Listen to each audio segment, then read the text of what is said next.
চন্দনাইশে দুই বাসের মুখোমুখি সংঘর্ষে আহত ৫ জন। চট্টগ্রাম কক্সবাজার মহাসড়কে চন্দনাইশে যাত্রীবাহী দুটি বাসের মুখোমুখি সংঘর্ষে দুই চালকসহ ৫ জন আহত হয়েছেন। বৃহস্পতিবার ১৬ জানুয়ারি ভোর ৫:৩০টার দিকে চন্দনাইশ উপজেলার গাছবাড়িয়া পুরাতন কলেজ গেট যাত্রী ছাউনি এলাকায় এ দুর্ঘটনা ঘটে।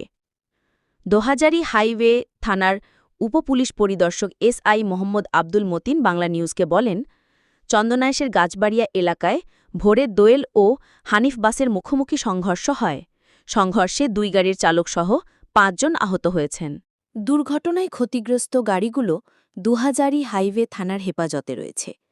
আহতদের উদ্ধার করে স্থানীয় হাসপাতালে প্রাথমিক চিকিৎসা দেওয়া হয়েছে। মৃত্যু ফাঁদে পরিণত হয়েছে। মহাসড়কটিতে প্রায় প্রতিদিনই কোথাও না কোথাও ঝরছে প্রাণ। প্রশাসনের নানা উদ্যোগের পরও প্রাণহানি ঠেকানো সম্ভব হচ্ছে না। পুলিশ বলছে, চট্টগ্রাম কক্সবাজার মহাসড়কে একাধিক কারণে ঘটছে দুর্ঘটনা।